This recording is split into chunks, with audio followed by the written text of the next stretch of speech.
Hello, ladies and gentlemen. Welcome back to another episode here on African Confessions. The following story that you're going to be listening to, it comes from a translation of a message that I received. The translation of that message reads like this. Hello, Brother Nanshi, how are you? Can you please post my own story as hidden identity? My name, you can call me Tendai, not a real name, and I am a woman who is aged 26 years old. The reason as to why I have come here, it is because I want you to give me advice. I really do not know what exactly am I supposed to do in this kind of a situation that I am facing right now. So I got married to my husband last year, but I am afraid that the same way that all of my marriages just got destroyed, that is the same thing that is going to happen to this marriage. And I am in love with this man with all of my heart. It was in 2019 when things were like really hard. In our location, there was this man, when I was here in South Africa, when things got so hard, I heard that he was working as a loan shark or a machonisa. I approached this man, even though he is from Zim, pretending to be someone who is South African. So I did not have money and I had lost my job because of what was happening in the world. I spoke with the man and asked if he could borrow me some money. I thought that when you get 1,000, maybe you just bring back 1.5. By the time that I started working, I returned back to the man with the money that I was owing him. And I said, here is your money. He then said, now you are bringing me only 1,500 rands. How many months has it been after I have given you my money? So by the time that I returned back to him, it was close to 3 months after, and I was unable to pay him. And he told me that for each and every month, he was going to increase the percentage by 1,000. So I am owing him a lot of money. He then said,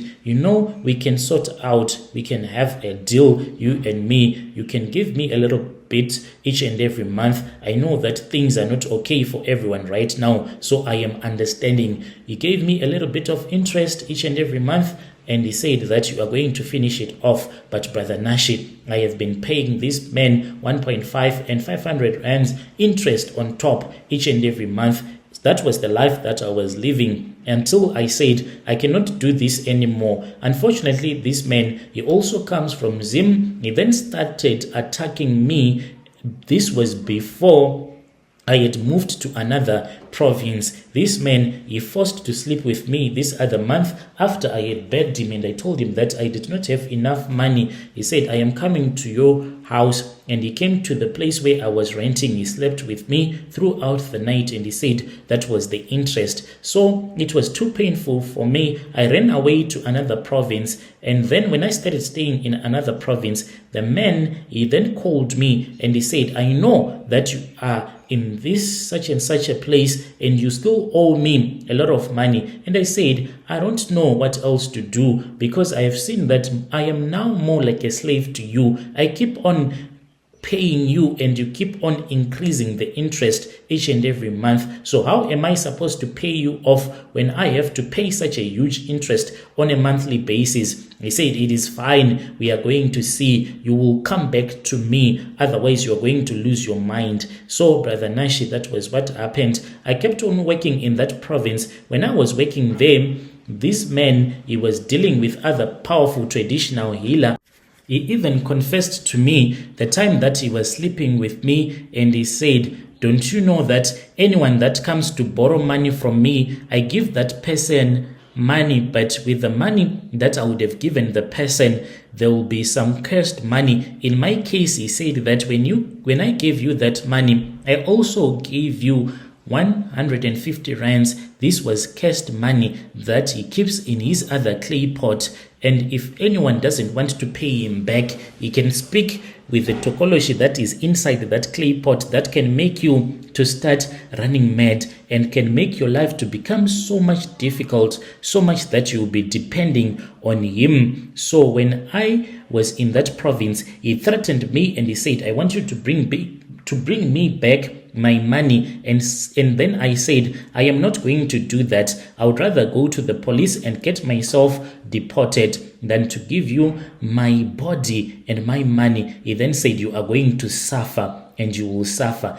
And my suffering started. When my suffering started, this was when I had came to work. All of a sudden, my boss became so angry with me, not knowing why he was angry with me to such an extent. So I told him that he could go to hell because I was not even afraid of his charms, and I believed that I could go to a prophet. I went to a prophet, but no one was even willing to assist me. Then it started on this other day, just when I had finished bathing. I then started hearing sounds in my ears. There was this ringing sound. So I thought that maybe there was a lot of water that had entered into my ears, and that was why I waited for this water to just get out of my ears, but it did not work at all. I kept on hearing this ringing noise in my ears. So I did all that I thought could help. My friend even told me to put cooking oil. So I then put cooking oil in my ear, thinking that it will drain the water when I will be fast asleep, but it did not help. My friend then told me to buy machine oil. So my boss, she had a sewing machine. I stole some machine oil, poured it into my ear, but it did not work at all. Throughout the night, I kept on hearing voices that were speaking to me, and these voices were telling me to return back to that province where I am now staying. So these voices would laugh, telling me that I owed the man a lot of money, and this was the beginning of my madness. The voice will say, watch and learn, watch and learn. This one thinks that she is clever, haha, watch and learn. This one will be running mad very soon. The voices will keep on laughing and laughing at me. When I woke up, it was as if there was someone who would have hit me with a brick straight on my head. My head was so painful, and I started to have migraines. The guy that I was staying with, I told him that I was not feeling okay at all, and I was not sure if I could go to work.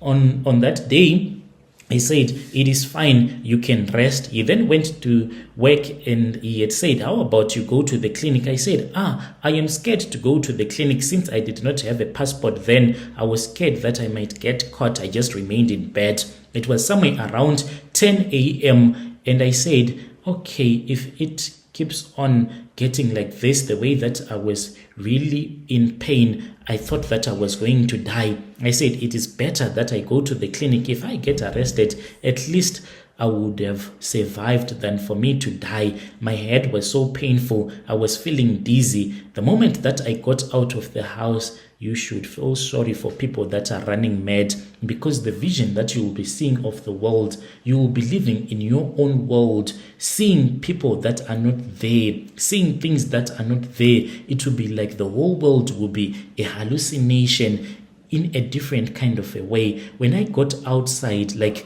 nothing had changed to the people that were normal, but I was the one who had changed. I was now living in a hallucination. I did not even go out of the yard. I did not even go anywhere, Brother Nashi.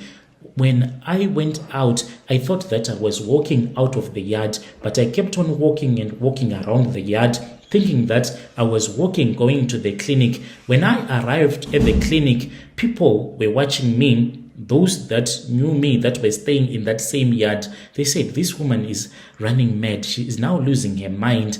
I thought that I was standing in line, just like what we do when we go to the hospital. You stand in line, you get to the security, they write your name, and then you get inside the premises of the hospital or of the clinic. That is exactly what was happening in this world that I was now caught up in as I was running mad.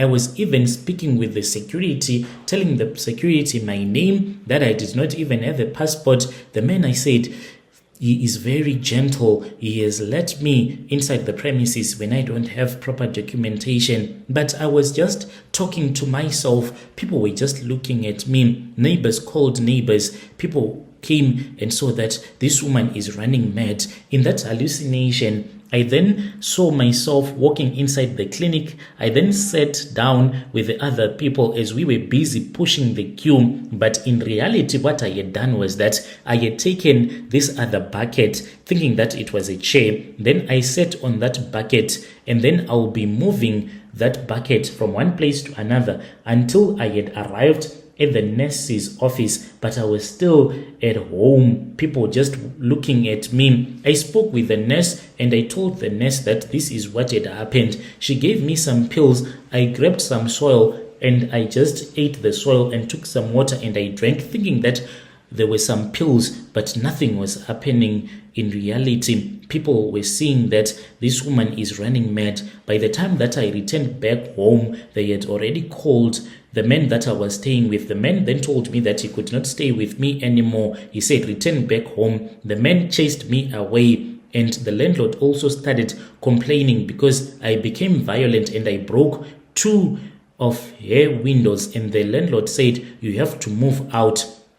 And that was when I remembered about the man that I was owing money. I called him and he sent me some money. I went to ShopRite and I picked up the money and I returned back to the province where I am staying right now. I spoke with him and he told me that he was going to sleep with me. He slept with me and I have been paying this man. So the problem is that now I am with another man. This man, I really love him with all of my heart. I am scared that he is going to find out that I am busy sleeping with this occultist who has destroyed my life. How can I get out of this mess that I am in right now? I want your listeners to assist me. Please do help me, Brother Nashib. I'll be following through in the comment section. Dear listeners, right there was a message that was sent to me by one of our dear sister right there.